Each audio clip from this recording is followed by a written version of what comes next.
Hi, I'm Jing, and my partner is Yu Shi. So we are presenting our final project of our secret of secure messaging and gaming. Here is our agenda. So first, we introduce the background of our project and the best methodologies of secure messaging and our model and approach, along with our sample code. And finally, is our alternatives to the project and some takeaways. First, why secure messaging? Remember, nowadays we are all communicating with our peers 24 hours, 7 days. However, our message or travels through multiple routers and on the internet, and anyone who get access to the routers can be able to read and utilize our message, sometimes in an illegal way. So, how to do the secure messaging? First, the general methodology is to establish a shared secret with which we can encrypt our message, and our peers can decrypt the peer messages according to the shared secret. It all sounds very simple. However, how to establish and transfer the shared secret so that only us and our peer members can get access to? The secret is mixing secret information with public information in a mathematically irreversible way, which is borrowed from McCormick's book.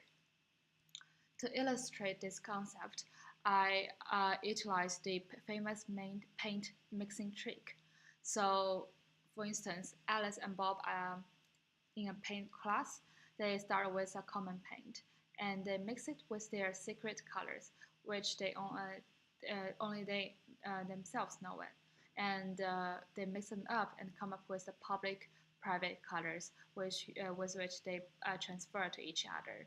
Then when they get their peers' color, they then mix it with their secret color. Then eventually, magically, they all come up with the common secret color, which only two of them know it.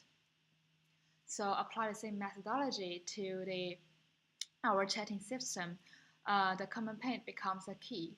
So Alice and Bob are starting with the public key and use some one-way manipulation. They can come up with their public-private key with by combining the public key and private key, which they then transfer to the other counterparty. And when they receive the other party's public key, they can use it with their secret key to come up with the shared key to decrypt the message. The one-way manipulation we utilize in our model is the Diffie-Hellman key exchange protocol, which is published in 1976. The core of the model is the discrete exponentiation formulation, which is made of three components: base, clock size, private number. And to compute public-private numbers that we transfer to our counterparty, we use the following mathematical formulation. To come up with the shared numbers that we use to decrypt and encrypt our message, we then use the second line. The main difficulty of the model is first how to choose base and clock size. According to the formulation, clock size must be a prime number, so it has no divisions other than 1 itself, and the base must be a primitive root of the clock size, so that powers of the base eventually cycles through every possible value on the clock. And we see previously it was one-to-one setting. How to expand it to group setting? In our case, we assume that all group members share the same group private key. Okay, after discussed the main methodology and techniques behind the secure messaging, we come up with our own toy model. The main challenge is we need to figure out who needs what keys and where are they. Let's assume like I'm chatting with someone in a group chat. So I'm both a sender and a group member. So I need both my private key and public key to encrypt my message. And also I need a group private key and public key to decrypt my peer messages. Here is the sample code. First is the prime module that we use to generate random prime numbers and primitive roots. Then we modify the chat groups module so that it can take inputs as public keys and clock and we build two additional key dictionaries to store the public and private keys for the group. And also, whenever a new group is built, a private key is generated randomly.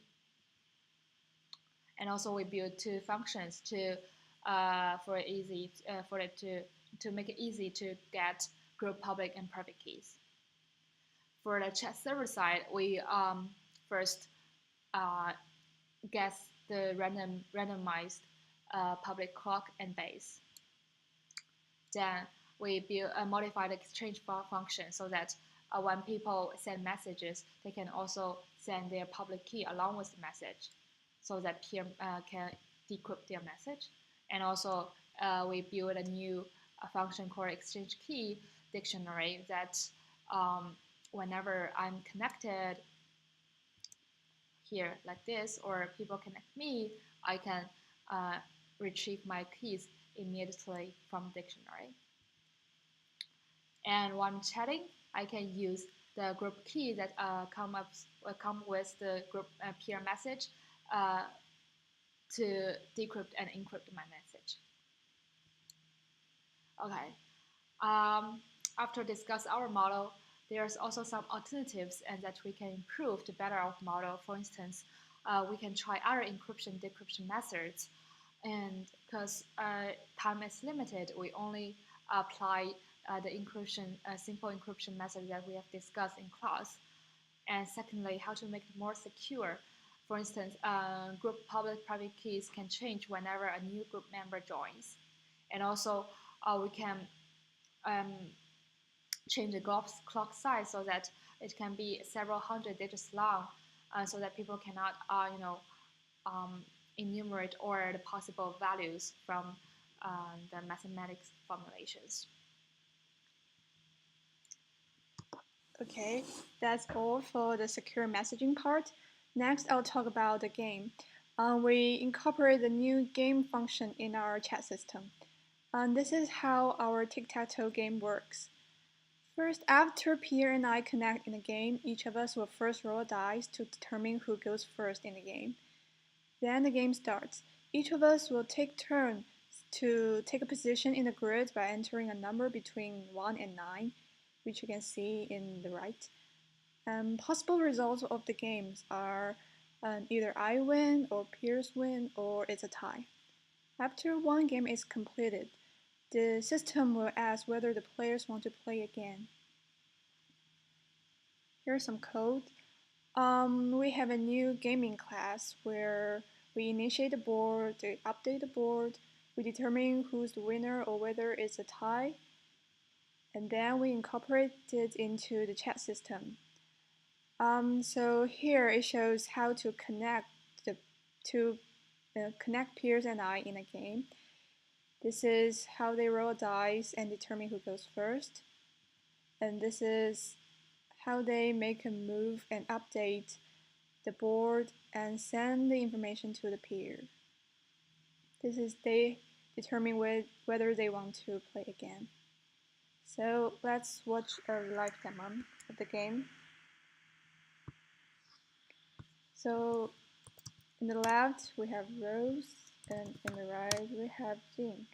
And Jean wants to play a game with Rose. So they enter D to roll a die. Jean got 4 and Rose got 6, so Rose goes first. Rose choose 1, Jean choose 2, Rose choose 3. And if Jean choose 3 again, that position is already taken by Rose, so that's invalid input, so Jean have to choose another 5, 6, 7. So here we can see Rose wins, and they can enter Y or N to determine whether they want to play again. So they want to play again. So roll a die. So this time, oh, Rose goes first.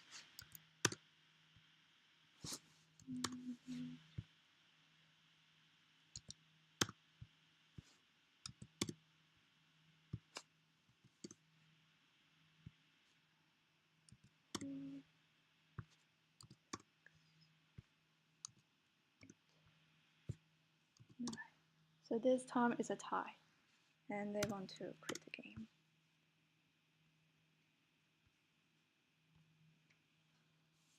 Okay, after seeing our live demo, here comes the main takeaway from this project.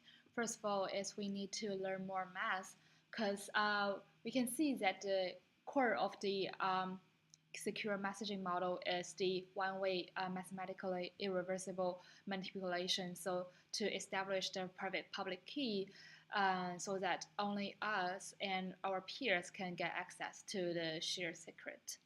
And also a side story to the project is like Diffie-Hellman that we mentioned before is actually not the first one who invented the protocol.